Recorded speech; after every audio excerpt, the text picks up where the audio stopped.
बेरोजगार नौजवानों का मजाक उड़ा रही सरकार भाजपा के विजय रथ को दिल्ली जाने से 2024 में रोकेगी समाजवादी पार्टी। यह बात शुक्रवार को झांसी आए समाजवादी पार्टी के प्रदेश अध्यक्ष पिछड़ा वर्ग पूर्व एमएलसी राजपाल कश्यप ने पत्रकारों से वार्ता में कही। उन्होंने कहा कि समाजवादी पार्टी के राष्ट्रीय अध्यक्ष अखिलेश यादव ने पीडीएफ पखवाड़ा चलाया, जिस पर वह पूर्वांचल गए, कन्नौज, मैनपुरी और कल जालौन गए थे, जहां दंगल प्रतियोगिता नेताजी के नाम से हो रही थी। अब महोबा सहित पूरे प्रदेश में चलाया जाएगा। सरकार हर मोर्चे पर विफल है, उनका कहीं रोजगार नहीं दिखा है। गोरखपुर में कोई विकास नहीं है, झांसी में मेट्रो नहीं चली है, गौशाला अन्ना पशुओं की कोई व्यवस्था नहीं है, एक्सीडेंट हो रहे हैं, अन्ना जानवर खेत में नुकसान कर रहे हैं।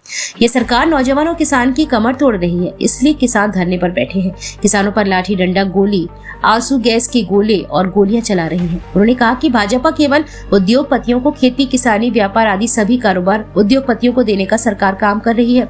उद्योगपतियों को सब कुछ देकर यह सरकार देश को गुलाम बनाने का काम कर रही है।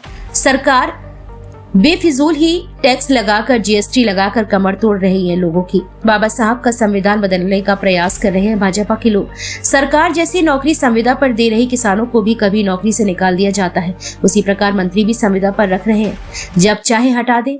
पूरे उत्तर प्रदेश में कोई विकास नहीं है, केवल विकास भाजपा के 5 स्टार होटल में दिख रहे हैं इनके। सिपाही भर्ती में अरबों रुपए सरकार ने लिए, लेकिन अभ्यर्थी को कोई सहायता नहीं दी। भर्ती में आने वाले सड़कों पर सो रहे हैं। भाजपा ने कहा था 2 करोड़ लोगों को नौकरियां देंगे, लेकिन किसी को नौकरी नहीं दी। सारी भर्तियां निरस्त हो जाती हैं। शिक्षकों की भर्ती में घोटाला हुआ, उसमें किसी को नौकरी नहीं मिली। नौजवानों को नौकरी नहीं दे पा रही है सरकार। नौकरी के नाम पर फॉर्म भरवाकर उसकी फीस ले रही है। बस नौजवान बेरोजगारों का मजाक उड़ाया जा रहा है। यह बात बेरोजगार भी समझ रहे हैं। इस बार अखिलेश यादव के नेतृत्व में समाजवादी पार्टी भाजपा के विजय रथ को दिल्ली नहीं जाने देंगे, उसे यहीं उत्तर प्रदेश में रोकने का प्रयास करेंगे। वहीं उन्होंने जयंत चौधरी के जाने की बात पर कहा कि किसी के आने जाने से पार्टी को कोई फर्क नहीं पड़ता है। वहीं इससे प्रेस वार्ता में अलग नजरिया देखने को मिला, जिसमें जिला स्तर से लेकर वरिष्ठ सपा नेता इस प्रेस वार्ता में नदारद नजर आए, जिसकी चर्चा वहां मौजूद लोग दबी जुबान में करते नजर आए हैं। 2024 में कैसे मुकाबला करने जा रहे हैं? समाजवादी पार्टी के राष्ट्रीय अध्यक्ष माननीय श्री अखिलेश यादव जी लगातार बीजेपी के लिए चुनौती बनते जा रहे हैं। बीजेपी पूरे देश में किसी से घबराई है तो माननीय अखिलेश यादव जी से नाना प्रकार के षड्यंत्र रच रही है, लेकिन बीजेपी का कोई षड्यंत्र काम नहीं आएगा।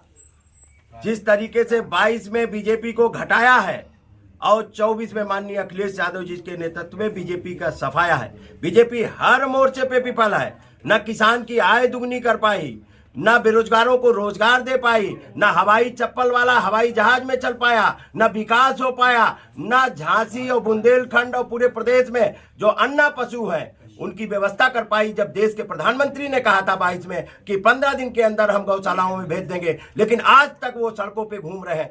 इसलिए हर मोर्चे पे विफल सरकार। महंगाई चरम सीमा पे है। डीजल पेट्रोल सैकड़ों को पार कर गया। सिलेंडर किस तरीके से जो 350 का 400 का सिलेंडर था वो 1000-1200 को पहुंच गया। हर तरीके से डकैती, गरीब की डकैती डालने का काम बीजेपी कर रही है। बेरोजगारों का भी शोषण करने का काम कर रही है। आज लगभग 60 लाख लोगों ने आवेदन किया है पुलिस भर्ती में। जिस तरीके से 500 रुपए लिए हैं, लगभग 3 अरब रुपए लेने का काम बीजेपी ने किया है बेरोजगारों से फीस के माध्यम से, और लगभग 1500 रुपए एक आवेदक के खर्च हुए हैं परीक्षा देने से लेकर। ये बताइए 14 अरब रुपए जनता जो बेरोजगार है उनकी गाड़ी कमाई खर्च करा के, और नौकरी के नाम पे कुछ नहीं। जयंत चौधरी आपका साथ छोड़ गए 24 के पहले ही, क्या कहेंगे? हमारी जो पार्टी है, जनता हमारे साथ खड़ी है, और दल बदलुओं का सबक आपने देखा होगा। घोसी में क्या हुआ था? दल बदल करके लोग गए थे, तो जनता अब जागरूक हो गई। ऐसे दल बदल करने वाले लोगों को भी, और हमारी पार्टी, हमारे नेता ने तो सबका सम्मान किया, उनको राज्यसभा भी दिया, टिकटें भी दी, पार्लियामेंट जो चाहिए वो दी। हमारे नेता धोखा खा सकते हैं लेकिन धोखा देते नहीं है, हमारे नेता ने सिखाया। सवाल जयंत चौधरी के जाने के साथ में खड़े हो, आप हमें धोखा देके चले जाओ तो हम इस पे क्या कर सकते हैं? हमारे नेता माननीय मुलायम सिंह यादव जी ने सिखाया है कि धोखा खा लेना लेकिन धोखा देना नहीं। आपने मध्य प्रदेश में आपने कांग्रेस को धोखा दिया और उत्तर प्रदेश में 24 के लिए आप शामिल हो रहे हैं। मैंने किसी को धोखा नहीं दिया। मैं अपने समाजवादी मूल्यों और समाजवादी पार्टी की नीतियों और कार्यक्रमों को लेकर पूरे प्रदेश और देश में और बाबा साहब के संविधान की रक्षा और लोकतंत्र की रक्षा के लिए हम लड़ाई लड़ रहे हैं। जयंत चौधरी के जाने से कितना फर्क पड़ेगा सपा को? मैं कह रहा हूं कौन जाता कौन आता इससे मतलब नहीं है। कौन वर्तमान में बड़ा संकट है देश के सामने, संविधान की रक्षा, लोकतंत्र की रक्षा, वोट का अधिकार बचाना है, बेरोजगारी खत्म करना, महंगाई खत्म करना है, ये सब बड़े मुद्दे हैं। इसके लिए समाजवादी पार्टी लड़ रही है और आप देख लेना समाजवादी पार्टी और माननीय अखिलेश यादव जी के नेतृत्व में इस बीजेपी के विजयी रथ को रोक दिया जाएगा उत्तर प्रदेश में ही, और गुजरात मोदी जी को गुजरात वापस भेज दिया जाएगा। स्वामी प्रसाद मौर्य के लिए क्या कहेंगे? समाजवादी पार्टी सभी जाति वर्ग धर्मों का सम्मान करती है और समाजवादी पार्टी इसीलिए सोशलिस्ट पार्टी है, सभी विचारों के लोग रहते हैं। और समाजवादी पार्टी इस आरक्षण जो खत्म हो रहा, जाति जनगणना नहीं बीजेपी करा रही है। सवाल स्वामी प्रसाद मौर्य से जुड़ा था।